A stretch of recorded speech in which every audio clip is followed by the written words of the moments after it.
Bonsoir à toutes et à tous.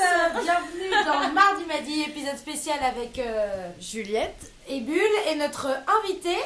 Invité, Élie, bonjour. Alors ce mardi, ça fait 2 semaines on a pris des vacances. On a pris quelques petites vacances en Bretagne notamment. Exactement, où il faisait plus beau qu'à Paris. Et cette fois-ci, on renverse les rôles. Aujourd'hui, pour vous, les mardis et les mardis, nous sommes heureux de vous retrouver pour un épisode spécial sur le féminisme où nous interviewons notre cher Raphaëlie Antoven. Antoliven. Ça me plaît. Alors Juliette, quel est le thème d'aujourd'hui ? Alors le thème de ce soir...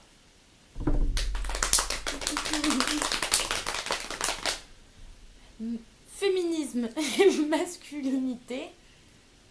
Quelle est la place du masculin ? Et tout ça, c'est évidemment dans Mardi Madi. Alors il faut nous pardonner de notre amateurisme parce qu'on gère pas trop les introductions. Nous, d'habitude, on est les invités. Donc là, va falloir qu'on pose des questions précises. Et pour bien commencer, Élie, puisque tu es là, déjà, es-tu heureux d'être là ? Je suis très heureux d'être là, je suis très heureux de cette inversion des rôles qui va me permettre de parler un petit peu plus que d'habitude. Vous allez tout connaître sur les secrets de lifestyle de Raphaëlie c'est hyper galère. Je pense qu'on abandonne immédiatement Raphaëlie ce surnom. Déjà, il est dur à Antoliven. prononcer, tout simplement. Et Et puis, j'avoue qu'il me sied pas forcément super, donc voilà. Mais je suis très content d'inverser les rôles. Je trouve ça plutôt cool, déjà, pour le deuxième volet sur le féminisme. Parfait. D'avoir une inversion des rôles, une parité parfaite dans la répartition de la parole. Enfin, je trouve ça génial. C'est formidable. Et en plus de ça, ça va être un petit challenge pour vous aussi d'animer ce podcast à deux. J'ai bien envie de 3 kilomètres. Alors, c'est orageux dehors, mais Il y a l'orage, j'espère il y qu'on a n'entend 3 pas trop. kilomètres. Alors, le premier podcast qu'on avait fait sur le féminisme, donc ça date d'il y a à peu près 3 semaines. On s'était interrogé sur... Enfin, Élie nous avait interrogé, Bulle et moi, sur notre vision du féminisme, si on était dans une si nous on était un peu parano, enfin si on allait vers une espèce de paranoïa féministe ou au contraire un relâchement. Et là cette fois-ci, on va interroger un homme, Élie, Bonjour.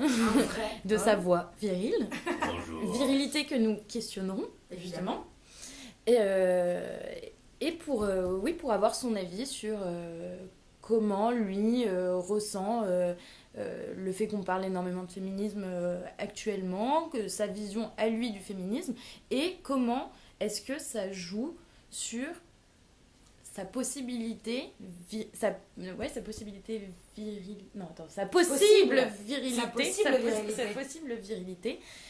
notion même de, pour qu'il essaie de définir sa notion même de virilité. Bulle. Alors, première question, puisque pour ne pas trahir à la tradition des Mardi Madi, une question définitionnelle.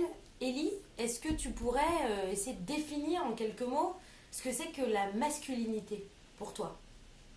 Ouais, alors, bon, on sait que c'est galère, mais Comme ça, en de but en blanc, quoi. On y va.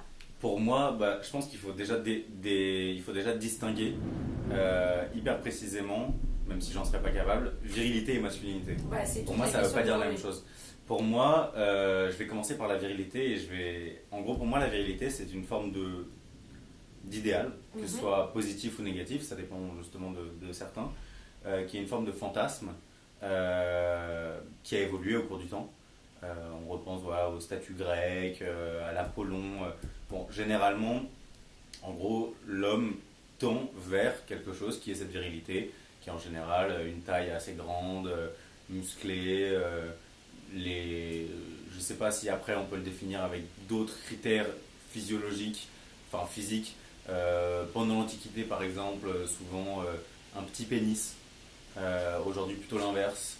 Mais je pense que ça se définit surtout par des critères moraux, mentaux. La force, la combativité, le courage, le fait de ne pas se plaindre, de garder en soi, de protéger, enfin bref. Je pense qu'intuitivement ça se comprend. La masculinité en revanche, je pense précisément, c'est aussi le sujet de ce podcast, qu'elle est plurielle, qu'il y a plein de manières d'être masculin et précisément certaines manières d'être masculin qui ne sont pas nécessairement viriles. Et je pense que c'est ce qui se passe un petit peu en ce moment. C'est la compréhension qu'on peut être masculin sans être viril. Et je pense qu'il y a une partition un petit peu comme ce qu'on disait sur le féminisme, c'est-à-dire qu'on peut être féminine ou se sentir femme sans pour autant succomber au code ou aux préjugés qu'on veut imputer à ça, quoi. Et en fait, ce qu'on voudrait donc essayer de savoir, c'est est-ce que... comment je pourrais expliquer ça Déjà, dans quelle mesure tu as l'impression, parce qu'on parlait dans le féminisme que... Et en fait, le féminisme est aussi né, bon, évidemment, de l'impression qu'il y a une égalité entre hommes et femmes, mais aussi parce qu'il y a une pression qui est injustement portée sur les femmes dans certains domaines. Est-ce que, à ton tour, tu pourrais essayer de nous expliquer, est-ce que tu as déjà ressenti le fait qu'en tant qu'homme, du coup, comme tu dois être viril, tu dois avoir, enfin, tu as des, comment dire, Oui, une des... sorte de pression sociale sur ton statut d'homme en tant que tel. Et quelle est-elle? Parce qu'elle est beaucoup plus connue du côté des femmes, quoi. Oui. Bah, je pense que de toute façon l'égalité homme-femme se comprend comme une balance, comme un équilibre. Je pense qu'il n'y a pas de... s'il y a un déséquilibre, c'est-à-dire si on prend conscience du fait que les femmes ont été et sont dominées ou inférieures dans certaines mentalités ou quoi, c'est bien qu'à l'inverse, les hommes doivent être supérieurs ou dominants. Donc de ce point de vue-là, forcément, quand disons, on accepte ces codes ou qu'on vit selon ces codes sociaux, selon lesquels selon lesquels la femme donc doit être plus soumise, etc. Bah forcément, quand t'es un mec, c'est l'inverse. Tu peux pas être soumis, justement. Et oui, clairement, il y a cette pression. Alors bien sûr, je veux pas je dis qu'il y a un équilibre, mais c'est pas pour autant comparable. Ça veut pas dire qu'il y a autant de pression des hommes pour tendre vers une virilité un peu hégémonique que les femmes, etc. C'est pas forcément comparable et même en termes de ressenti, de souffrance, etc. C'est pas la même chose parce que Bien forcément c'est toujours plus confortable d'être dans la place du dominant. Mais c'est pas le but en même temps. L'idée c'est de savoir si, par exemple, par rapport aux femmes qui depuis en gros leur naissance ressentent une certaine pression sociétale ou en tout cas du sexe opposé par rapport à leur comportement, est-ce que notamment cette pression masculine vient du sexe opposé, c'est-à-dire des femmes, ou est-ce que c'est une pression qui viendrait de la à société. l'interne en fait, comme si c'était une pression d'homme à homme? Je pense que c'est surtout une pression d'homme à homme. C'est peut-être la différence avec les pressions ressenties par les C'est femmes. peut-être je pour pense ça que qu'il y a- c'est bien plus interne comme il y a- ressenti Je que... pense qu'il y a une grosse pression qui vient de la part des femmes aussi. Ouais. Parce que... Par exemple. Alors, justement, en gros, on avait cette discussion tout à l'heure en off, mais en gros, l'idée selon laquelle beaucoup de femmes, qu'elles soient féministes ou non, acceptent, inconsciemment ou pas, un certain nombre de canons et un certain nombre de codes de cette virilité. Et en fait, ça tend à ça. C'est-à-dire que tu vas avoir des femmes très féministes qui vont prôner l'égalité homme-femme, qui pourtant, quand elles vont raconter une expérience sexuelle, vont dire « Ah ouais, c'était un mauvais coup, il n'a pas du tout assuré par exemple. Ce qui est sous-entendu là totalement, c'est que l'homme doit assurer quoi que ce soit. Donc toute la responsabilité en gros sexuelle, du plaisir, lui incombe. Alors que à ce que je sache, le plaisir c'est quand même quelque chose de partagé et de plutôt équitable pour que ça se passe bien et il faut que ça vienne de la part des deux, quoi. Et puis même en off, t'expliquer le fait que on va être dans la valorisation de corps musclés ou de quoi que ce soit. Il y a aussi cette, j'imagine... J'ai l'impression, après je parle, je parle pas du tout en spécialiste, c'est juste d'expérience. Oui, bien sûr, il y a la valorisation de corps musclés. Je dis pas du tout qu'elle est généralisée. Je dis juste qu'on a tendance à lutter idéologiquement contre une domination des hommes sur les femmes et prolonger pourtant cette domination dans nos désirs. Ça c'est peut-être pour une pression féminine, on pourrait y revenir dessus un peu plus tard si vous voulez, mais pour plus de détails. Après, il y a une grosse pression masculine, ça c'est sûr, où il y a une espèce d'émulation de virilité. C'est-à-dire que la virilité, elle se comprend jamais individuellement. C'est peut-être aussi peut-être une différence avec ce code de la faiblesse féminine qui se comprend par rapport aux hommes. Il y a un truc super intra-homme, entre hommes, dans l'idée que genre, ah ouais, on est fort, ah ouais, on a des couilles, ah ouais, genre, tu vois, ah ouais, on est stylé, on est courageux, tu vois. Et genre, si tu dis un truc qui témoigne d'une certaine vulnérabilité ou faiblesse, genre, ah ouais, t'es un PD, ah ouais, t'es faible, etc. Même s'il n'y a aucune meuf. D'ailleurs, en général, je pense qu'il y a beaucoup de mecs qui adhèrent pas forcément à ce canon de la virilité, qui se sentent beaucoup plus inconfortables entre mecs plutôt qu'avec des meufs. Précisément parce que peut-être que les meufs ont plus entamé ce processus de remise en question, de déconstruction, etc. qui font qu'elles acceptent beaucoup plus facilement, peut-être, qu'un mec soit vulnérable. c'est pas pour autant que ça va pas, dans une certaine mesure, neutraliser peut-être leur désir ou leur attirance pour ce mec. Parce que je pense qu'il y a beaucoup de meufs qui peuvent accepter cette vulnérabilité, mais tout de suite, inconsciemment, le mec va paraître faible et donc assez peu désirable ou attirant. Mais c'est surtout un truc entre hommes. Il y a un truc très genre ah ouais, le gymnase quoi, en mode la palestre grecque où genre on se montre nos muscles, on se montre etc. Tout ça c'est pas forcément physique, c'est genre on se montre notre courage, on se montre genre il faut pas pleurer, il faut pas se plaindre, il faut pas montrer ses émotions. Quand je dis ça encore une fois c'est pas général mais c'est juste une tendance que j'ai l'impression de... C'est une tendance généralisée. Moi j'avais une fait question. l'expérience. Juliette, tu m'interromps si je pose trop de questions. Est-ce que tu as le souvenir, en étant par exemple, je sais pas, enfant ou adolescent, d'une sorte de prise de conscience de cette virilité par justement, comment dire, différenciation, en disant ah, là je rentre pas dans le canon de virilité ou de masculinité que m'impose mon entourage masculin, ou au contraire d'une sorte d'assise, tu sais, comme une sorte de supériorité masculine et qui te permettrait de mettre à distance en fait ce problème-là. Est-ce qu'il y a un moment donné où tu t'es posé la question en disant je suis viril ou je ne le suis pas assez? Et si c'est arrivé, à quel moment ça t'est arrivé? En gros, je pense que genre chez tous les mecs, dès la préadolescence ou l'adolescence, il y a cette question de la virilité qui entre en jeu de manière plus ou moins consciente et qui introduit, j'ai l'impression, la plupart du temps une souffrance. D'accord. C'est une souffrance parce que en fait, c'est le propre d'un canon qu'on soit jamais en adéquation avec quoi. Ou alors faut vraiment être un Apollon. Faut vraiment genre dès tes 13 ans mesurer telle taille, avoir une bite de telle taille, avoir tel muscle, tel poil, etc. Être courageux, savoir se battre, etc. Mais en gros, dès très jeune, il y a un peu cette souffrance et la prise de conscience quand même assez explicite que genre je suis pas assez comme ci, je suis pas assez comme ça, etc. Et j'ai l'impression, on en parlait aussi l'autre jour, que ce rapport au canon de la virilité, en tout cas pour les mecs, est toujours dans un je suis pas assez. Alors que, mais encore une fois, il y a plein de nuances, etc. Chez les meufs, pour les meufs, ce rapport au canon de la féminité est toujours dans un elles sont trop. Ouais, un excès. Les femmes sont trop libertines, trop entreprenantes, trop fortes. Elles devraient être plus dans la mesure, dans le fait de se restreindre, dans la contrainte, etc. Les mecs ne sont pas assez forts, etc. Donc tu es toujours un peu en décalé. Après, c'est sûr que, comme tu disais Juliette au début, avec, tu vois, avec MeToo, avec tous les questionnements sur le féminisme, enfin en tout cas, je sais que ça a apparu bien avant, mais moi personnellement, c'est quand même assez récent ces questionnements-là. Je dirais que ça a genre 2 ans max.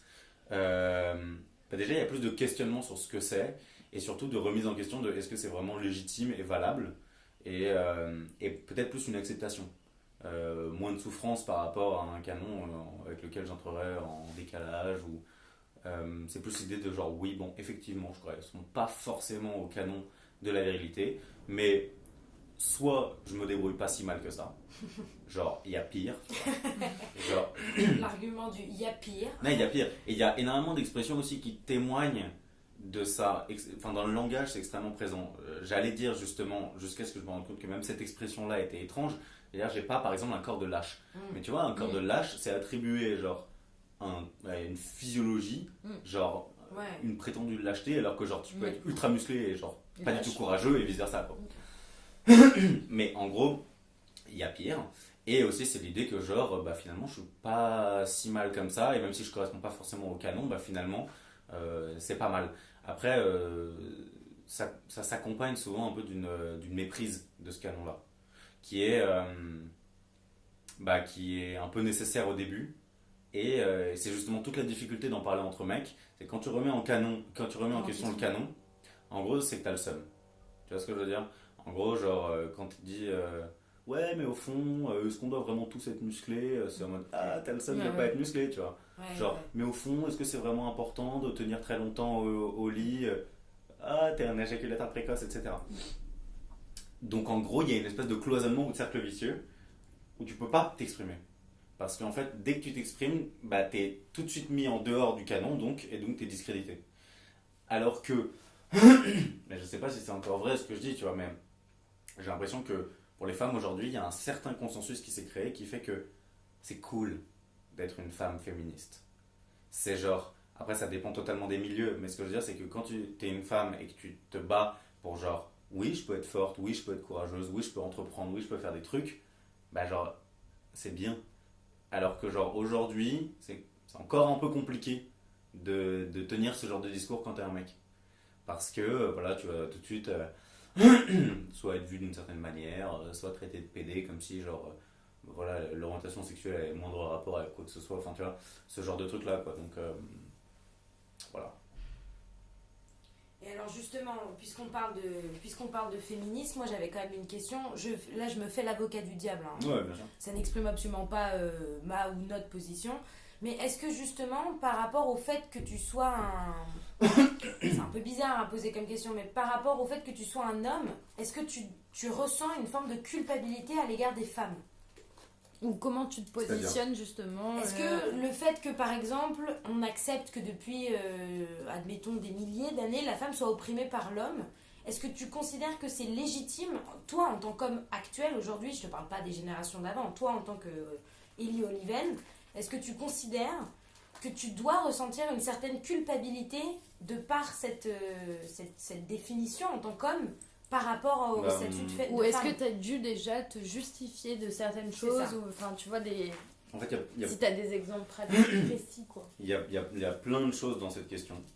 Le premier truc, c'est que j'ai toujours un peu... Alors, je pense qu'il faut bien tenir l'idée que, genre, en tant qu'individu, on est toujours l'héritier d'un certain nombre de cultures, de codes, etc. C'est Donc, pour ça que je te pose la question. on est toujours dans un endroit avec une histoire, etc. Mais j'ai toujours un peu de mal avec l'idée de s'approprier soit les torts de ses ancêtres, soit les souffrances de ses ancêtres. Ça veut dire que j'ai autant de mal à me sentir, mais encore une fois c'est sûrement polémique ce que je veux dire, mais voilà ce que je pense, j'ai autant de mal à me sentir genre coupable d'un tort commis par mes ancêtres ou les générations précédentes ou les 2000 ans ou 3000 ans depuis le début de l'humanité, que quand j'entends une femme dire ça fait 2000 ans qu'on est opprimé. Genre comme si elle l'était depuis 2000 ans, alors que en gros, pour moi c'est en gros s'attribuer l'identité du genre entier. Et pour moi c'est un petit peu étrange comme manière de penser. Tu vois, par exemple, dans un cas qui n'a absolument rien à voir mais qui fait partie du même délire, je suis juif et pourtant je vais dire les juifs ont été opprimés depuis 2000 ans par exemple, ou ont eu des problèmes, etc. dans l'histoire. Mais je vais pas dire je suis opprimé depuis 2000 ans comme si voilà, j'avais connu la Shoah, enfin tu vois, genre non. Alors après, en revanche, à l'échelle individuelle, c'est-à-dire de mon histoire personnelle, oui, j'ai des culpabilités forcément, parce que comme je vous l'ai dit, genre, j'ai commencé à remettre en question, à me poser des questions il y a 2 ans seulement. Donc forcément, pendant ma période d'adolescence, j'ai fait des trucs qui sont hyper perturbants aujourd'hui, genre pourquoi j'ai fait ça, comment ça se fait que je me sois pas rendu compte que ça pouvait être genre étrange et même vicieux et même d'un comportement vraiment de dominant quoi. Là tu parles du rapport homme-femme. Ouais, ok. Même des trucs que j'ai pu dire ou des trucs auxquels j'ai pu rigoler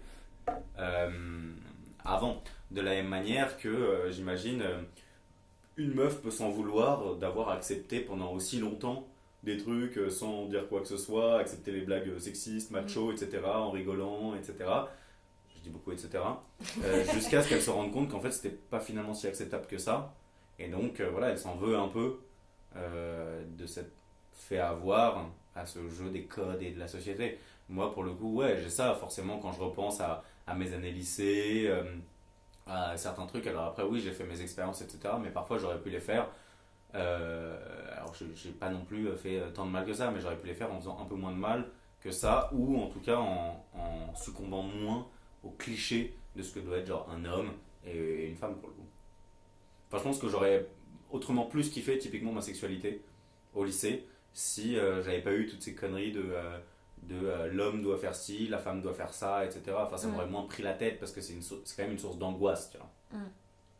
C'est-à-dire que évidemment que c'est compliqué, enfin ma position est un peu galère pour parler de ça parce que c'est toujours compliqué d'être dans la position du dominant et de dire oh c'est trop triste. Et d'oser se plaindre quoi. Ouais, c'est ça, exactement, d'oser se plaindre. C'est ça la difficulté. Mais pour autant, ça n'empêche pas qu'il y ait des choses à remarquer. Ah non mais bien sûr, de toute façon il faut écouter les deux parties pour... Bah, je pense que Et puis, les deux se effectivement, tu comprennent peux l'un pas par faire- rapport à l'autre. Et puis, comme tu disais, tu peux pas faire d'unité autour d'un parti. Enfin, c'est-à-dire qu'il y a tellement de... On peut vivre tellement différemment le fait d'être homme que si toi, t'as ressenti une dépression, c'est peut-être pas le cas de tout le monde. Si toi, t'as te plaindre de quelque chose, c'est peut-être pas non plus le cas de tout le monde. Mais alors, d'expérience personnelle, en tout cas de mon entourage, que ce soit dit explicitement ou pas, j'ai quand même l'impression que cette souffrance relative, hein, ça peut être fort ou faible, touche vraiment tous les mecs. Cette souffrance de ce rapport au canon de virilité. Et parce qu'en fait, ça dépasse le genre. C'est vraiment Enfin, je veux dire, chez les femmes, c'est pareil, quoi. J'imagine. Non, mais je pense que c'est une question vraiment de genre, mais que ça dépasse juste que les hommes ou juste les femmes. bien sûr, mais c'est pour le coup proprement une question de genre d'identité du genre. Mm. Mais de la même manière, je pense que genre il y a aucune meuf qui s'est jamais posé la question de la taille de ses seins, bien sûr. du fait que ah merde putain je suis en seconde, j'ai toujours pas mes règles, genre j'ai 17 ans, j'ai encore jamais couché avec un mec, enfin ce genre de questions. Encore une fois, c'est toujours en rapport avec un canon, mais je sais plus exactement ce que je disais avant. Mais bref, ouais, je pense que ça touche beaucoup de mecs. Ouais. Toi, par exemple, à quel moment, par exemple, tu t'es rendu compte que tu avais une telle pression sur ta virilité, et justement, à quel moment tu as eu ce déclic, ou d'ailleurs, c'est peut-être pas un déclic, c'est peut-être une suite d'événements qui t'a fait réaliser que c'était peut-être contestable, en fait. Que toi, en tant qu'individu, tu pouvais réussir à trouver un juste milieu entre les canons de masculinité imposés et ceux en quels toi tu crois, ou en tout cas qui t'arrangent, tu vois. Bah, je pense que je m'en suis rendu compte au moment du soulagement, plutôt. Enfin, c'est-à-dire au moment où j'ai remis en question un certain nombre de trucs et où je me suis rendu compte que c'était un peu con. Oui, mais comment ça t'est arrivé, ça? Est-ce qu'il y a un événement en particulier qui t'a fait dire ça suffit, ou est-ce que ça a été une sorte de progression jusqu'à en arriver aujourd'hui avec du recul? Je dirais pas que j'ai eu un déclic. Je pense que ça dépend des secteurs que touche ce canon de la virilité. C'est-à-dire, sur le plan sexuel, je pense que c'est très progressif. D'accord. C'est-à-dire que juste au bout d'un moment, bah, genre, tu te mets avec une copine, genre, ça dure pendant genre, plus d'1 an, quoi. Et genre, au bout d'un moment, tu te mets vraiment à coucher avec elle, et genre, c'est passionnel, c'est amoureux, c'est genre simple, c'est honnête. Et genre, les codes, en tout cas moi personnellement, disparaissent progressivement, tu vois. Enfin, je veux dire, quand tu te mets à coucher avec genre ta copine et que genre ça fait 1 an que vous êtes ensemble, au bout d'un moment, t'as plus cette peur qui peut te prendre comme quand tu couches avec une meuf par-ci par-là, de genre, oh, et si j'ai une panne, oh, et si ma bite elle est pas assez grosse, genre, oh, si je lui procure pas assez de plaisir, oh, si je lui donne pas un orgasme du premier coup, genre, oh, si je dure pas plus de 42 minutes, ce genre de truc, tu vois. Au bout d'un moment, tu couches avec ta copine, bah voilà, ça dure 2 minutes, bah c'était super frais, c'est comme ça, tu vois. Et genre, ça peut arriver, et genre, ah bah t'as eu une panne, bah les couilles, on s'en fout, tu vois, genre, il y a d'autres manières de donner du plaisir aussi. Donc, il y a un peu ce délire là sur la sexualité, je pense que c'est plus progressif. Après, sur le physique, je pense que c'est pas encore fini. Enfin, si tu veux, tu vois, c'est genre toute la difficulté, c'est des trucs ultra enracinés, tu vois, genre on est tous plus ou moins, à moins d'avoir un physique de rêve, mais on est tous plus ou moins complexés par un certain nombre de trucs, et on a beau se dire, ouais, quand t'es une meuf, c'est pas grave, si t'as des petits seins, franchement, on s'en bat les couilles, bah ça t'empêche pas, à certains moments, de te regarder dans la glace et de dire, je kifferais bien avoir des plus gros seins, tu vois. Bah c'est la même chose pour les mecs, en vrai, j'ai l'impression.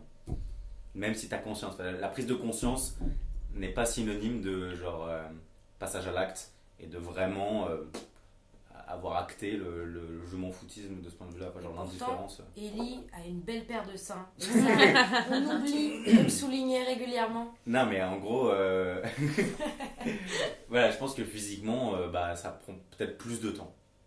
Ça prend peut-être plus de temps parce que voilà, je sais pas exactement pourquoi, parce que c'est difficile de se déprendre de complexes. Après, non, il y a beaucoup de trucs qui viennent de réflexion, et encore une fois, je pense que ce truc de MeToo et de la vague féministe actuelle m'a pas mal marqué, enfin, m'a pas mal touché en fait.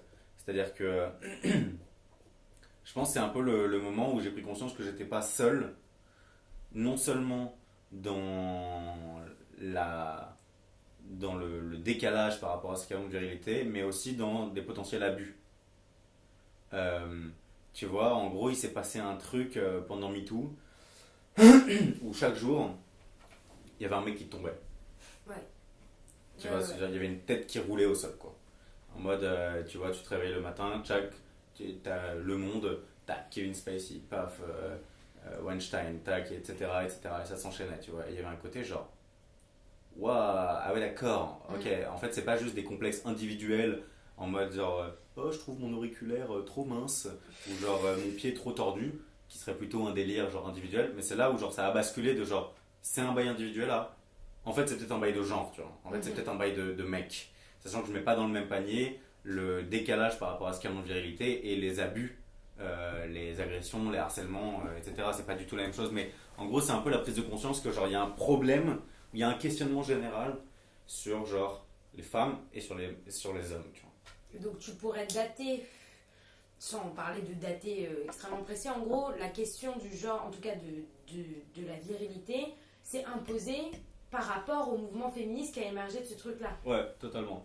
Enfin, ouais, la réflexion là-dessus. Mais après, je me suis rendu compte que, genre, ça, en fait, c'était pas des questionnements nouveaux. Tu vois, c'était des trucs sans que ça prenne la forme de questionnement ou de prise de conscience ou quoi, c'est des trucs que j'avais en mode depuis longtemps, en mode, mais c'est quoi en fait vraiment, est-ce que je suis vraiment censé faire ça? Est-ce que je suis censé me battre à ce moment-là? Est-ce que, genre, la meuf est vraiment censée, genre, être en dessous quand on baise? Genre, ce genre de trucs-là qui sont venus accompagner la dénonciation des dérives, des agressions et des harcèlements. Parce que, genre, en gros, moi je considère, mais j'ai peut-être tort, je sais pas, qu'il y a une différence de degré et pas nécessairement de nature entre, genre, ce canon de la virilité et l'agression et le harcèlement, etc.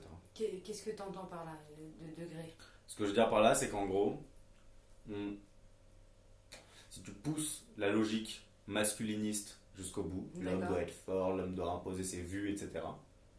Genre, potentiellement, ça pousse à l'agression. D'accord. En gros. Ouais, d'accord. Genre, il n'y a pas, genre, deux hommes qui sont à fond dans le canon de virilité et, genre, ça n'a rien à voir avec, genre, l'agression. Enfin, je pense qu'il y a totalement une part d'agression sexuelle, etc., qui peuvent venir de pathologie mentale, etc. Enfin, tu vois, je suis pas sûr que, genre, un DSK se conforte à fond dans le canon de la virilité, tu vois. Je veux dire, ça peut être aussi une pathologie, genre, un problème complètement mental, enfin, je veux dire, un dégénéré, enfin, ça peut être plein de trucs différents, tu vois. Mais il y a quand même un lien fort, je trouve, où quand forcément ou quand tu te poses comme un mec viril, fort, etc., bah forcément t'es en mode genre ouais, en fait je peux faire un peu ce que je veux avec les meufs, je peux les draguer, etc. Parce que de toute façon je suis beau gosse et puis de toute façon bah, c'est un peu moi qui ai l'ascendant, donc bah voilà, c'est un peu moi qui impose mes vues, qui impose ma volonté, etc. Tu vois. Mais voilà, après j'ai pas énormément réfléchi à cette continuité entre les deux. Je sais pas. C'est peut-être un peu dangereux comme pensée parce que ça ferait en gros de n'importe quel homme un agresseur en puissance. Bah, ça induit quand même l'idée que ce qui définit, mais évidemment on peut le remettre en question, mais ça induit le fait que ce qu'on définit comme une qualité masculine, c'est-à-dire la virilité, serait à son paroxysme quelque chose de finalement menaçant pour le sexe opposé, ce qui est quand même un large problème. Ouais, parce que pour moi c'est pas une qualité en fait. Enfin, c'est-à-dire que... Mais alors qu'est-ce que c'est la virilité? En gros, bah, pour moi c'est juste...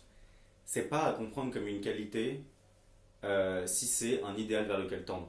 Ça veut dire que genre, ça peut être une qualité s'il se trouve que t'es quelqu'un de musclé, donc genre t'es beau et c'est cool, tu vois, ou genre quelqu'un de courageux, et ça c'est des bonnes valeurs, ça c'est vraiment des qualités. Mais si ça se formule sous la forme d'un idéal vers lequel tendre, d'une pseudo-utopie un peu viriliste, etc., pour moi, bah c'est pas une forme de qualité. Pour moi, c'est juste une manière de genre pousser les gens à être dans le même délire et à pas se construire sur une identité différente selon les individus, tu vois. C'est juste les pousser à genre tous être un peu les mêmes, etc. Et pour moi, bah, cette pensée-là, bah, elle a un lien avec les dérives et l'agression, etc. Tu vois. D'accord, donc en gros l'idée de ce que je comprends de ce que tu dis, c'est que le principe même de la virilité, finalement, dans la définition même de ce qu'est la virilité, on devrait le détacher complètement de ce que c'est que la masculinité, parce que l'idée c'est aussi de réussir à définir, tout comme le féminisme se positionne par rapport à une certaine féminité, assumée ou non, une masculinité sans que ce soit, comment on dirait, rédhibitoire. L'homme est masculin, la femme est féminine. Ouais. La question, ce serait de savoir, est-ce qu'on considère qu'aujourd'hui la virilité est toujours quelque chose qui se rapporte à l'homme, ou est-ce qu'il faudrait, pour arriver à une société véritablement égalitaire, et c'est le principe du féminisme, arriver à dissocier finalement le masculin du viril? Mais justement, d'ailleurs, à ce propos, je crois qu'il y a un problème de mots. C'est-à-dire que viril, c'est un adjectif, et donc un adjectif, c'est quand même, ça s'accorde en genre et en nombre. Et viril, ça ne prend jamais de E. Enfin, c'est il est viril, il n'y a pas de elle est viril. Viril, c'est masculin. Et quand tu veux trouver, du coup, c'est pas l'antonyme, mais ce serait l'équivalent au féminin du viril. Il y a un problème de vocabulaire qui fait que le mot n'existe pas. Et donc, comme toi, tu posais la question que tu disais, tu pointais le fait que la féminité s'est fondée sur un aspect de la féminité et qu'au contraire, la masculinité, si on peut l'opposer à la féminité, se fonderait sur la virilité, mais en même temps, il n'y a aucun équivalent. C'est-à-dire que la féminité, c'est pas le contraire de la virilité, tu vois. Ouais, mais en gros, si tu veux, oui, c'est exactement ça. C'est-à-dire qu'en gros, tu dis pas d'une femme, par exemple, qu'elle est virile, tu dis d'une femme qu'elle est masculine. Oui. En gros, pour moi, le terme virilité, l'équivalent, même si ça comprend plus de choses que le terme que je veux dire, ce serait en gros comme fragilité pour les femmes. Ouais. C'est-à-dire qu'en gros, genre, c'est le canon de la fragilité, le canon de la virilité, mais ce que je veux dire, c'est que tu peux parfaitement être féminine et forte, et masculin et faible, tu vois, ou genre... je veux dire, c'est encore une fois, virilité, c'est tout un faisceau de connotations, etc. Donc ça englobe plus de choses que fragilité qui désigne quand même un truc. Mais en gros, c'est ça l'idée. Et pour moi, oui, comme tu dis, bulle, c'est-à-dire qu'il faut complètement différencier les deux. Tu peux parfaitement te construire de manière tout à fait masculin, et pour autant, ne pas être viril du tout. C'est juste que je pense qu'aujourd'hui, il y a moins de réflexion sur ce que c'est que genre être masculin sans être viril que ce que c'est que d'être féminine sans être fragile. Parce que c'est nouveau, enfin, je veux dire, il n'y a pas énormément de remise en cause et cette dissociation des deux termes qui fait qu'on a du mal à comprendre ce que ce serait qu'un individu masculin, non pas au sens biologique ou quoi, mais juste, t'es masculin, sans être viril pour autant. Ouais, pourtant, t'as des exemples dans la vie pratique qui vont contredire ça, parce que quand tu disais que la virilité, notamment physiquement, elle s'affirmait par le corps musclé et tout ce que tu veux, quand tu prends, que tu disais tout à l'heure, l'insulte, c'est qu'un PD pour dire que c'est en gros un mec qui est pas un mec, quoi.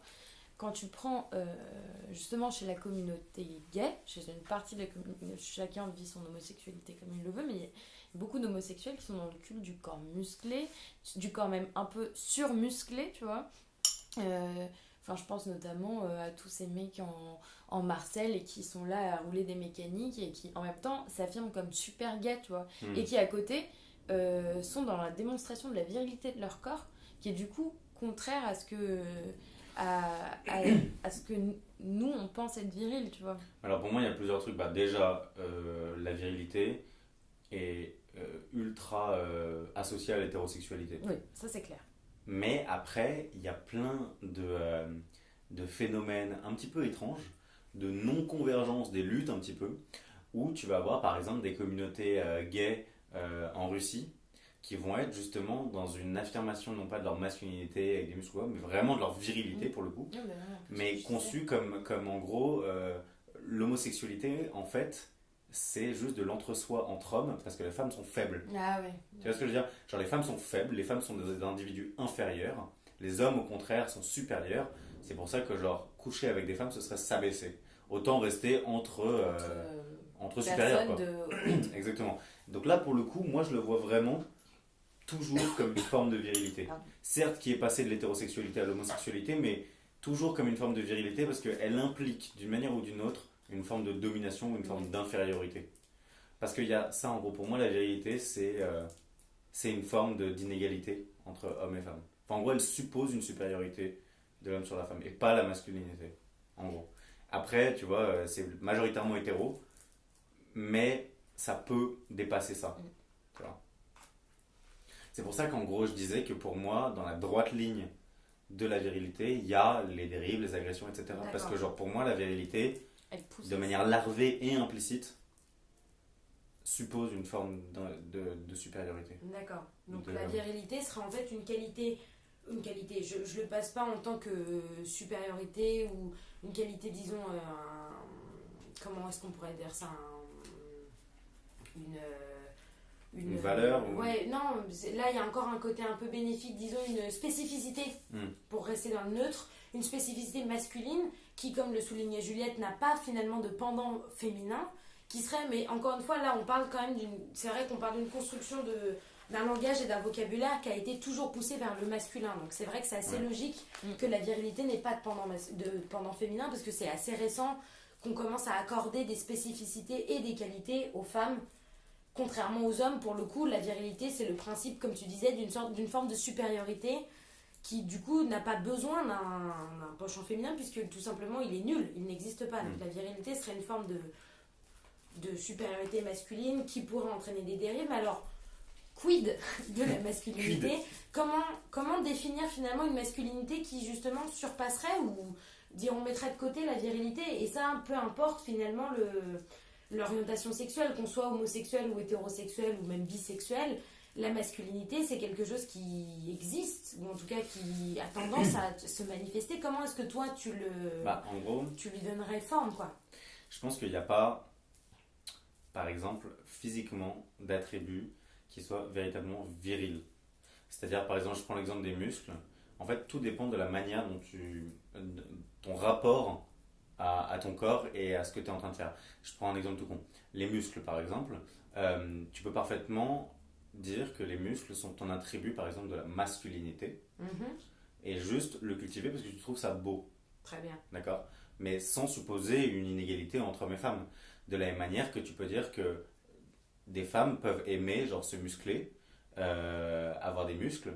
Et pour moi, de ce point de vue-là, c'est une forme d'attirance pour la masculinité de la part de ces femmes, parce que tout à fait physiologiquement, l'homme, de par sa biologie, est plus musclé et surtout a la possibilité de l'être plus. Au sens où, je ne suis clairement pas un spécialiste, mais voilà, la testostérone, je ne sais pas exactement, mais pas un truc de construction sociale, mais un truc purement physiologique, biologique. Voilà, la testostérone est plus, et il y en a plus chez l'homme, et c'est plus favorable au développement des muscles. Ça n'empêche pas les femmes d'en avoir, mais c'est juste un attribut plus masculin. Si tu considères les muscles comme un truc purement esthétique, que tu as envie d'être musclé, parce que tu trouves ça beau, etc., moi j'ai aucun problème avec ça. Si tu vois les muscles en revanche comme une manière d'être protecteur, d'avoir plus de force pour pouvoir éventuellement dominer, ou pour pouvoir abaisser l'autre ou quoi, ou pour pouvoir encercler la femme pour la protéger d'une agression quelconque, etc., là on est dans un rapport inégal, et à ce moment-là la même chose, c'est-à-dire les muscles est conçu tantôt de manière masculine, tantôt de manière virile, tu vois. Ouais, mais est-ce que c'est pas corrélaire tout ça, tu vois? Le fait que on trouve, tu disais oui, moi tu t'es musclé, si tu trouves ça beau tant mieux, mais est-ce que justement on ne trouve pas ça beau parce que les raisons de ton deuxième point, tu vois? Bah si, non mais tout à fait, enfin je pense qu'il y a clairement un lien, tu vois. Donc en fait, pour moi c'est clairement indissociable, pas, en fait. Pas uniquement, je pense, c'est-à-dire que oui, clairement il y a une esthétique qui provient d'un phénomène social. Oui, parce qu'elle est fondée quand même, l'esthétique du c'est beau les muscles, elle est fondée sur l'esthétique du c'est beau les muscles. J'aime beaucoup cette émotion. Elle est fondée sur l'idée qu'un homme doit être, enfin il est beau parce qu'il est, enfin non, disons que sa beauté musculaire, elle est, enfin son caractère beau est fondé sur l'idée de je te protège, je suis grand, je suis construit, bâti, ce que tu veux, je suis fort. Je pense qu'il y a de ça, mais après bon, au risque peut-être de dire une connerie ou de dire un truc qui est faux, mais je pense qu'il y a aussi une beauté un peu genre intrinsèque du muscle comme étant juste un mouvement du corps intéressant, etc. Genre tu vois une femme musclée, ça, tu peux par exemple ne pas la trouver belle. Bah justement. Parce que, attends, tu peux ne pas la trouver belle parce que précisément ça correspond pas au canon de la féminité. Pourtant tu peux trouver ces muscles beaux parce que genre ils ont une certaine forme, etc. sur son corps, et notamment je pense que c'est tout le travail par exemple de la photographie que de montrer des corps dans une espèce d'épure de la beauté indépendamment du genre ou quoi, juste cette forme avec les ombres qui se reflètent dans les muscles, etc. c'est beau. Mais après je suis quand même d'accord avec toi sur l'idée que ce qu'on trouve beau esthétiquement et supposément juste masculin, en fait c'est un rapport quand même avec la vérité. C'est toujours un rapport avec ça. C'est pas le muscle indépendamment, enfin c'est pas juste le muscle, l'idée de muscle, la forme du muscle qui est belle, parce que si moi demain je me ramène musclé comme Peter McCalloway. Ouais, ou je pensais au nageur là, comment il s'appelle, tu sais, celui qui avait Alain Bernard. Si je me ramène demain en Alain Bernard, oui. Vous allez pas me trouver belle, hein.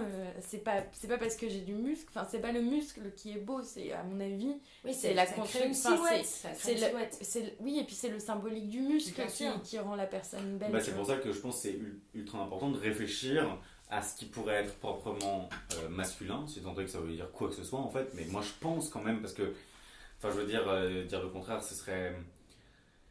Je sais pas, moi je pense que ouais, on peut être masculin et beau sans pour autant être viril, mais c'est essayer de réfléchir à qu'est-ce qui pourrait être masculin et beau et intéressant sans pour autant que ce soit viril, tu vois. Ben, c'était un peu la question que j'essayais de te poser. Ouais, mais C'est à part ça. ah, mais c'est compliqué, moi j'avoue Non, mais que ça, de ce point de vue-là, enfin, je veux bien dire, sûr. c'est difficile c'est difficile à définir parce que je vais pouvoir te donner des exemples de trucs qui sont pas forcément en rapport direct avec le canon de la vérité qu'on se fait, mais qui auront toujours un rapport un petit peu.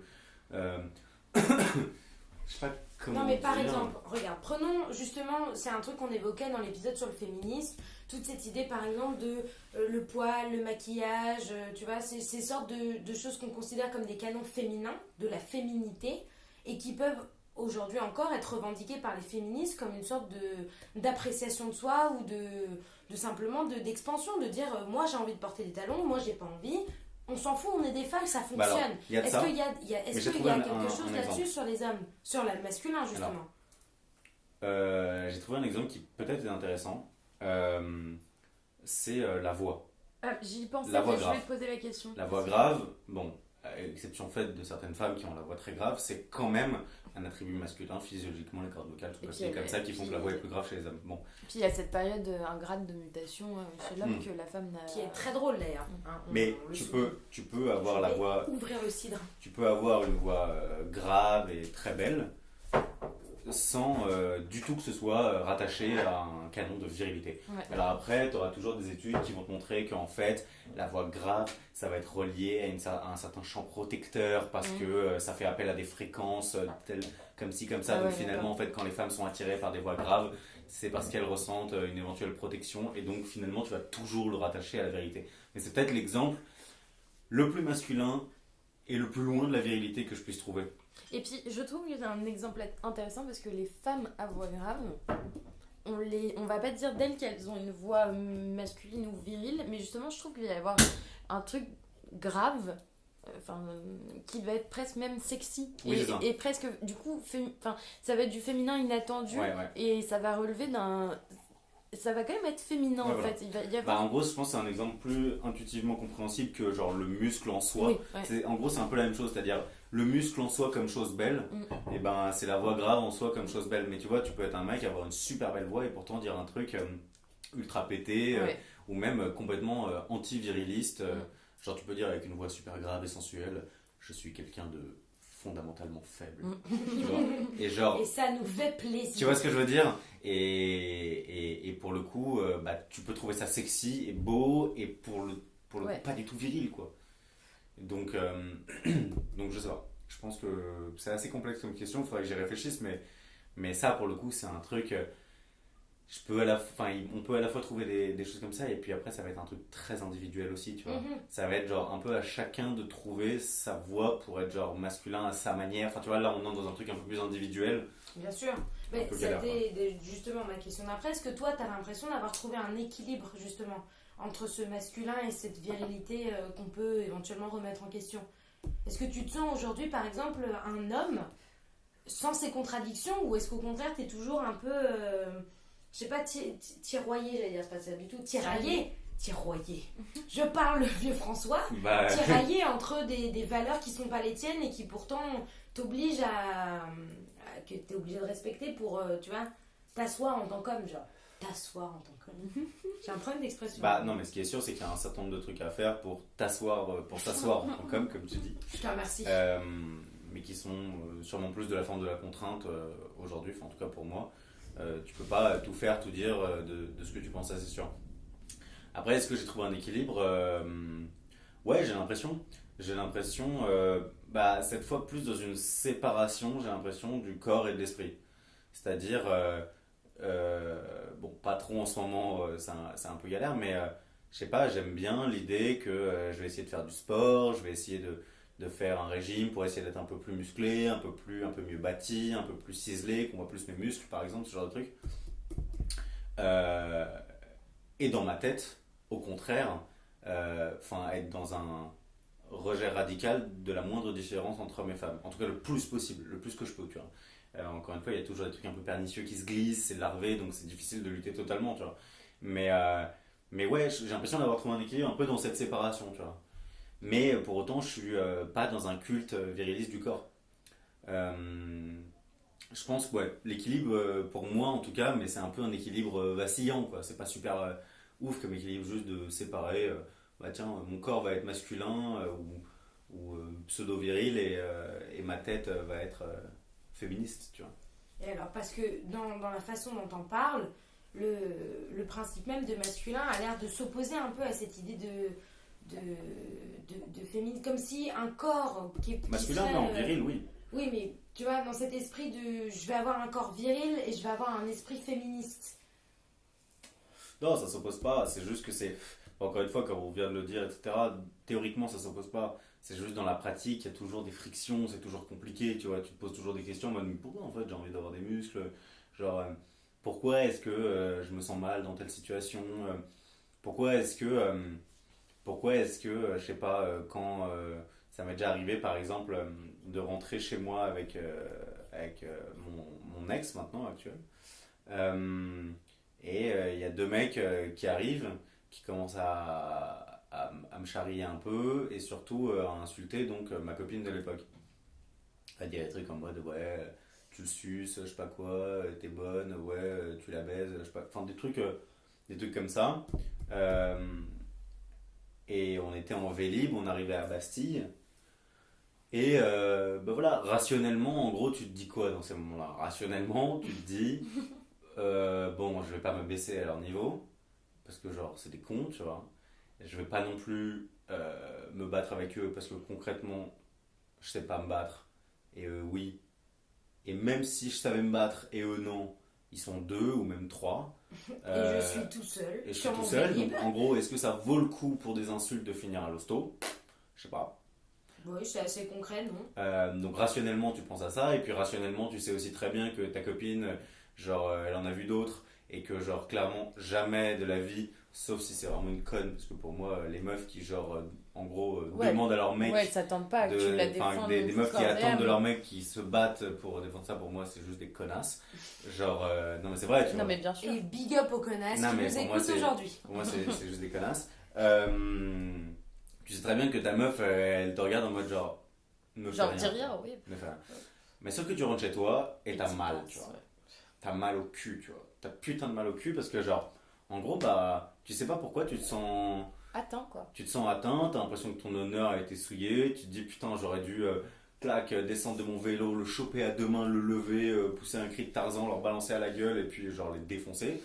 Ça ne se serait jamais passé comme ça. et. J'aurais dû balancer une méga punchline et une fois le mec à terre j'aurais dû lui cracher à la gueule ou lui éteindre ma clope sur le front, enfin bref tu te fais des films comme ça et voilà tu te sens mal quoi, tu te sens mal, t'es en mode genre putain je t'ai pas défendu, je suis désolé et ta meuf elle te dit mais on s'en bat les couilles et t'es en mode oui on s'en bat les couilles mais quand même mais ça fait mal parce que ça perdure, parce qu'il y a ce truc qui reste, tu vois. Je me souviens un peu ce que c'était ta question initiale. Mais je t'assure qu'après du côté féminin t'as le même ressenti de pensée d'escalier où tu te dis ouais j'aurais dû faire ça, j'aurais dû faire ça, j'aurais dû faire ça, parce que c'est des situations où finalement tu te dis je vais pas m'abaisser à ça et en même temps t'es conscient d'une certaine faiblesse, tu vois. C'est ça aussi le paradoxe, c'est genre sur le moment tu te dis genre je vais être faible et après tu t'es dans un espèce de regret de ta faiblesse en te disant genre non mais ça j'aurais dû juste sortir les poings et après tu réfléchis, tu dis mais non ça sert à rien de sortir les poings genre, oui enfin, voilà. De toute façon ça aurait été idiot mais du coup moi je voulais savoir sauf que la différence c'est que toi ton regret il est en mode putain j'ai été trop conforté dans le canon de féminité, j'ai été trop fragile, tu vois ce que je veux dire, alors que j'aurais dû lutter contre ça et là, chez l'homme, c'est un regret un peu différent parce que t'es en mode putain, j'aurais dû être plus viril, j'aurais dû être plus comme le canon. Et tu vois, c'est encore l'idée, j'ai l'impression que chez l'homme, t'es jamais genre assez et chez la femme, t'es toujours un peu trop, tu vois. Enfin, je sais pas exactement, mais en gros, oui, c'est sur l'idée, genre, pourquoi est-ce qu'il faudrait absolument, genre, qu'un mec sache se battre, typiquement, tu vois. Et qu'une meuf ne le sache pas aussi, hein. Tout à fait. Genre, pourquoi une meuf, pourquoi est-ce que quand t'es un mec, tu dois pas taper une femme, par exemple? Oui, mais et justement, et si on s'interrogeait sur la position de ces types qui vous ont agressé quand vous étiez en vélo, est-ce que justement à ce moment où ils sont là à insulter la fille, donc en fait on peut prendre n'importe quelle fille puisque ça arrive à tout le monde, est-ce qu'ils sont justement dans une... Est-ce que c'est une manière d'affirmer leur survirilité face à toi, hein? Bah, moi je le pense, hein. Je pense ils étaient plus nombreux que toi, donc de toute façon ils sont protégés. Et ils ont ce besoin de montrer qu'ils sont plus hommes que toi parce qu'ils savent insulter une fille ou...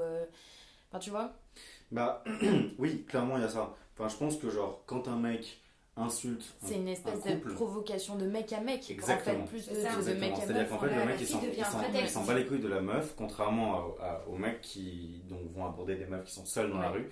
Quand t'es dans cette situation, c'est clairement une provoque d'homme à C'est homme. limite un duel Parce en fait. que, en fait, il y a aussi tout un truc, comme j'avais dit, dans l'entre-soi de la virilité, où en gros, tu te construis vers ce canon, ou au contraire en défaut, par rapport aux autres mecs. Mm. Il y a ce truc vraiment ultra fort. Et en gros, le mec, clairement, ce qu'il cherche, c'est à s'affirmer par rapport à toi. Et en fait, plus il va t'humilier, plus lui va se sentir viril, et moins toi tu vas te sentir viril. Encore une fois, de nouveau, une balance. Donc il y a ça, clairement. Je pense pas que le mec, il vienne juste pour insulter ta meuf. Au fond, il s'en fout, tu vois. Des meufs, il y en a partout. En revanche, des couples, c'est beaucoup plus marrant à titiller parce que, genre, bah forcément, Ça je va pense qu'il y a mettre aussi un mal à autre l'aise le truc. mec, quoi. Je pense qu'il y a aussi un raisonnement, mais ça, j'en suis pas sûr. Mais tu vois, je pense qu'il y a aussi un raisonnement en mode comme si la virilité était le seul critère d'évaluation de la valeur de quelqu'un. C'est-à-dire qu'en gros, le mec, il va se dire si j'ai réussi à humilier ce mec sur sa virilité, je suis meilleur que lui, donc j'aurais pu baiser sa meuf. Je sais pas si tu vois ce que je veux dire. Ouais. Mais en gros, si le mec, il est en couple avec elle, si moi je suis meilleur que le mec, en gros, je peux me taper la meuf aussi, tu vois.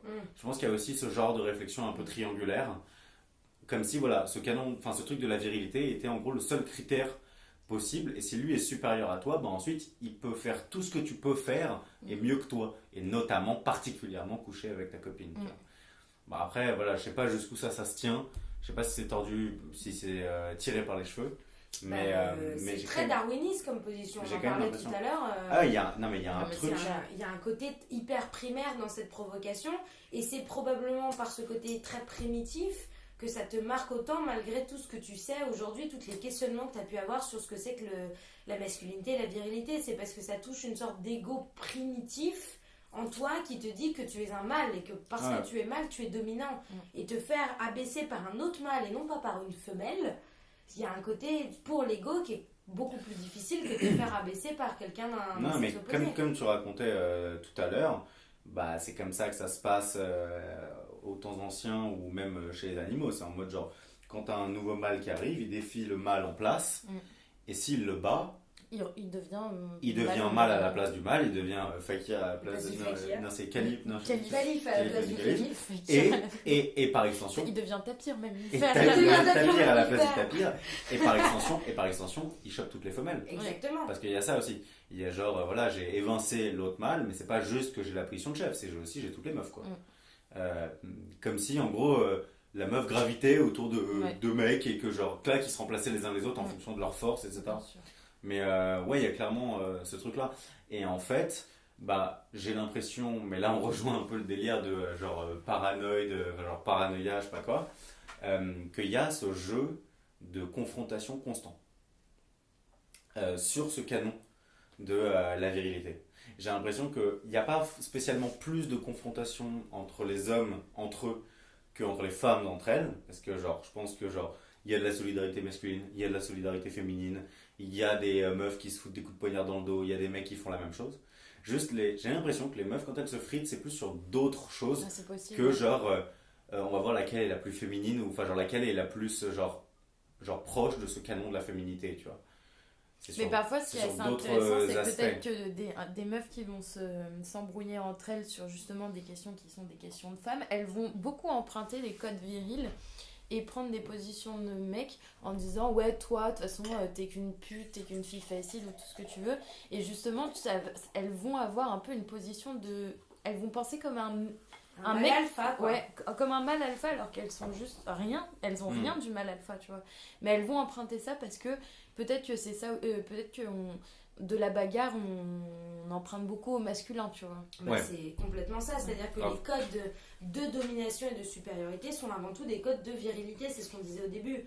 Donc avoir une position, en tout cas physiquement ou en tout cas d'impression supérieure, c'est un vocabulaire qui est exclusivement masculin. Après justement, moi je pense pas du tout que la dispute ou la bagarre ou quoi soit le propre de l'homme, mais c'est juste dans le langage utilisé. C'est ça. Justement, t'es une pute ou t'es une fille facile, il y a un côté genre je vais utiliser des arguments machos en fait. Mais c'est pour ça aussi que je pense que dans cette question du genre, etc., ce serait un peu facile et assez faux en fait d'opposer frontalement les deux genres, homme contre femme, femme contre homme, parce que je pense que il y a des ennemis dans les rangs même de chaque genre. Et en tout cas, moi j'ai assez peu réfléchi à cette question pour les femmes entre elles, mais en tout cas je pense que ce truc de la masculinité, vraiment ça se joue surtout, même si on a dit au début du podcast qu'il y avait des femmes qui pouvaient conforter ça, etc., par leur vision, mais ça se joue surtout entre mecs. Surtout entre mecs. Attention, les cheveux dans le cendrier. Ah ouais, je mets mes cheveux dans le cendrier. Alors moi j'avais une autre question du coup, pour relier au thème général. Est-ce que l'essor finalement du mouvement féministe, en tout cas l'essor, disons la mise en lumière actuelle, la médiatisation, merci, du mouvement féministe aujourd'hui, t'apporte quelque chose par rapport au masculin? Est-ce que cette nouvelle mouvance, est-ce qu'elle te pose un problème de définition par rapport au masculin? Est-ce que tu y trouves des nouvelles valeurs? Est-ce qu'elle remet en question des idées que tu avais? Est-ce qu'elle sert à quelque chose dans cette... comportement? Oui, tout à fait. Bah ouais, comme j'ai dit un petit peu tout à l'heure, ouais, forcément je me suis posé plus de questions. Ça permet de définir un certain nombre de trucs que tu n'as pas forcément défini avant. Ça permet de parfois devenir indifférent à certaines questions qui te préoccupaient beaucoup trop avant et que tu juges maintenant plus si essentielles que ça, tu vois. Je pense que c'est très bien de se questionner, c'est très bien de réfléchir à ces questions-là. Après, ça introduit un peu il y a beaucoup d'introspection là-dedans, et forcément, tu te sens un peu fragile, tu vois. Quand tu te poses beaucoup de questions, tu vois. Par exemple, tu vas être ému par un truc. Tu vas commencer à chialer ou pas, ou juste tu vas être ému. Au lieu de laisser parler ton émotion, tu vas te dire ah, c'est cool, j'exprime mon émotion alors que les hommes ne sont pas censés l'exprimer, mais est-ce que c'est bien de faire ça, etc. Enfin, je veux dire, ça introduit tout de suite un certain nombre d'implications de ce que tu es en train de faire, au lieu de distance, juste ressentir les trucs tels qu'ils viennent, tu vois. Enfin, dire, en gros, parfois, le trop de questionnement empêche un peu l'action pure et simple de juste faire les choses telles qu'elles se présentent, ressentir les choses telles qu'elles viennent. Donc parfois, c'est un peu trop de réflexion, mais globalement, c'est quand même assez positif. Moi, ça m'a permis de réfléchir à pas mal de trucs. Après, c'est juste un peu galère parce que quand tu as l'impression de prendre conscience des trucs, tu as forcément un peu l'impression d'être en mode ah, moi je sais, les autres ils savent pas, tu vois. Ou les autres ils se rendent pas compte, ou les autres ils veulent pas y réfléchir, etc. Donc forcément, tu as cette position de la personne qui a déconstruit, tu vois. Ah, moi j'ai commencé mon processus de déconstruction, mais mes potes, t'inquiète, ils en sont pas encore à ce stade. Comme si, tu vois, genre. Ouais, bon, il y a plein de voies possibles, tu vois. Moi, je pense que c'est bien de genre déconstruire ou de s'interroger, ce genre de trucs-là, mais j'en veux pas particulièrement aux gens qui ne le font pas, tant que genre ça implique pas de la haine, de la discrimination, de la violence, quelle qu'elle soit, etc. Tu vois. J'en voudrais jamais à un pote qui n'a aucun acte macho ou quoi, de juste pas se poser de questions sur sa virilité. Enfin, genre, chacun se pose des questions qu'il veut. Si lui, il est très bien comme ça, tant qu'il fait pas de mal aux autres, ni qu'il se fait pas de mal à lui-même, voilà, il fait ce qu'il veut, tu vois. Mais moi, je crois que du côté des femmes, je crois que la parole de l'homme, elle est quand même très attendue pour parler de féminisme. Parce que clairement, je pense que le problème, c'est qu'il faut pas que ce soit... on va dramatiser, il faut pas que ce soit que les opprimés qui se manifestent, mais aussi que certains hommes, sans non plus s'intéresser, je te dis pas forcément quotidiennement au sujet, sans avoir lu mille et un bouquins là-dessus, mais Oui, il ne faudrait pas que le féminisme devienne un problème de femmes. Ouais, mais bon, là-dessus, il y a quand même un truc un peu complexe. C'est-à-dire que moi, parfois, j'ai aussi du mal à me positionner par rapport à ça, à titre personnel, parce que je comprends totalement cette attente de genre, on a besoin de réfléchir avec vous, c'est un truc qui se joue ensemble, etc. Il faut que vous ouvriez votre gueule aussi, vous parlez. Enfin, je veux dire, comme si le féminisme était, ne concernait que les femmes, évidemment pas. Enfin, je veux dire, ça concerne tout autant les hommes que les femmes. Mais il y a aussi un bail en mode les hommes fermez votre gueule parce que maintenant c'est aux femmes de parler. C'est un peu... Et ça c'est ultra important. C'est-à-dire que moi j'ai remarqué à de très nombreuses reprises sur les discussions publiques, que ce soit sur les réseaux ou quoi, il y a souvent des longs fils de discussion où en gros genre des meufs expriment leur douleur, etc. Et quand un mec commente ou parle, bah t'as tout de suite une levée de bouclier en mode ah ça y est tout de suite dès qu'on parle, genre les hommes sont obligés de mettre leur grain de sel. Comme si on empêchait la libération de la parole des femmes en s'exprimant nous aussi. Et même si c'est pour confirmer ce que disent les meufs, c'est-à-dire pour dire ouais, c'est insupportable, etc. Tu vois, et il y a beaucoup ce discours donc de écoute, là on parle, ça fait 2000 ans qu'on n'a pas parlé, donc ferme ta gueule. Ce que je comprends totalement. Mais il y a aussi un truc où genre ça se joue ensemble, et il y a aussi un discours du tu peux pas comprendre. Il y a aussi un discours du genre, gros, t'es en train d'ouvrir ta gueule, genre sur les règles ou sur l'épilation ou sur le harcèlement de rue. Enfin, genre, tu sais pas ce que c'est. Ce que je comprends aussi parfaitement, c'est vrai. Mais c'est pas pour autant que genre on doit être privé de genre la possibilité de discuter, etc. Donc je pense que c'est assez compliqué comme sujet. C'est-à-dire que je pense que c'est sûr qu'il y a des moments où les femmes ont besoin de parler juste entre elles et que les hommes soient pas là. Et genre, je peux comprendre parfaitement à ce moment-là, ce genre parfois de réunion entre meufs qui excluent les hommes.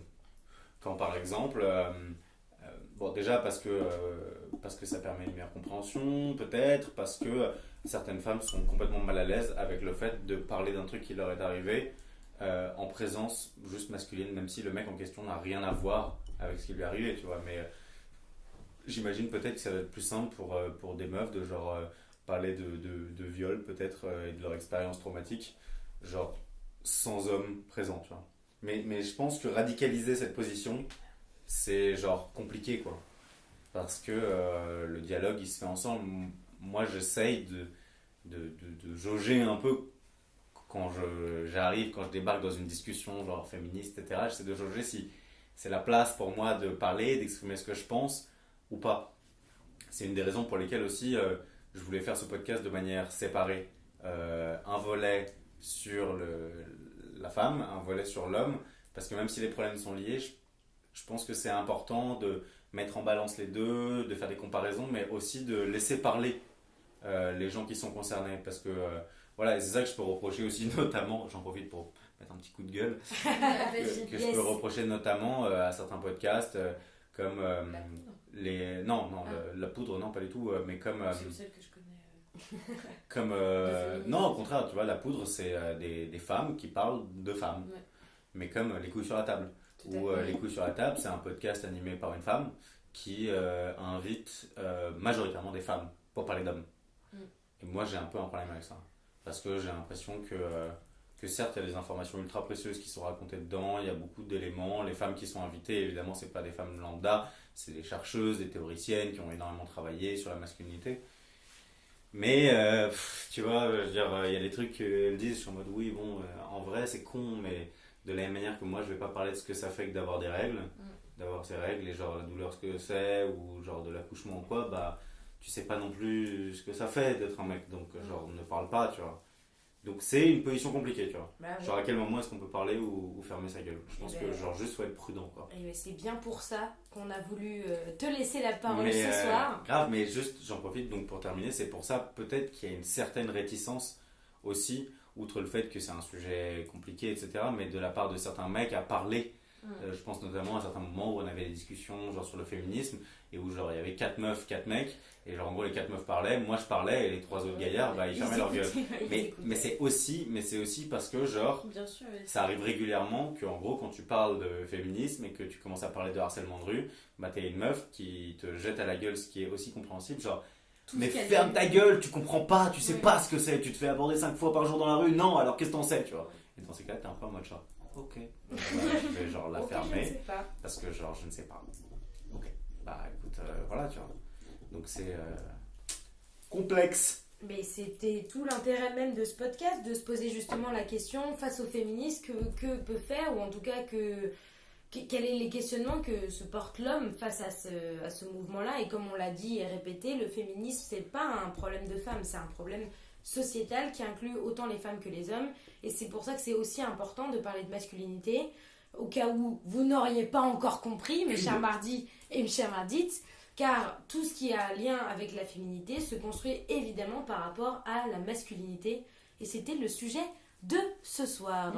Je vous remercie de nous merci avoir beaucoup. Non, mais écoutés. c'était- Merci Elie de nous avoir fait partager C'est très cool de ta parler. vision C'est des choses. c'est une position assez confortable en fait, juste qu'on me pose des questions, tu dis ce que tu penses. C'est agréable, hein. Bah, c'est plutôt agréable. Bah, la position inverse, t'es un peu en mode genre, ok, je sens que genre il va bientôt finir ce qu'il a à dire, j'ai pas de questions pour la suite et t'essaies de Non, rebondir. mais là, c'est t'étais cool. tout seul, donc en plus, ça te fait un. Non, ça m'a fait monologue, plaisir. c'est un peu. En vrai, je pourrais en parler pendant plus longtemps que ça et je pense qu'il y aurait plein de trucs à dire et plein de descriptions de situations concrètes. Là, c'était quand même assez théorique, mais je pense que c'est important. Et même si je suis d'accord aujourd'hui, il faut qu'on parle plus des femmes parce qu'elles ont souvent et même jusque-là été mises dans l'ombre. Bah, je pense qu'il faut aussi parler des hommes parce que, bon, non seulement c'est lié, mais de fait, alors ça va faire un peu genre problème de riche, bon, il se trouve que là c'est problème de mec, en mode dominant, mais genre de fait, ouais, il peut y avoir Problème souffrance. de blanc. Problème de blanc, enfin bref, problème de classe dominante en d'hétéro, gros, quoi. mais c'est. Non, mais Allez, voilà. problème de tapir, enfin je veux dire, tapir. Non, mais ça en gros, oui, ça peut induire une souffrance, tu vois, et qui est souvent banalisée, en mode, bah ouais. T'es un mec, t'es dominant, bah tu peux souffrir, ouais. Tu peux souffrir d'être un jeune ado et de complexer sur la taille de ta bite, du sexe, des femmes qui ont fait leur puberté avant toi, donc qui font genre qui te mettent une tête et qui ont la voix plus grave que toi.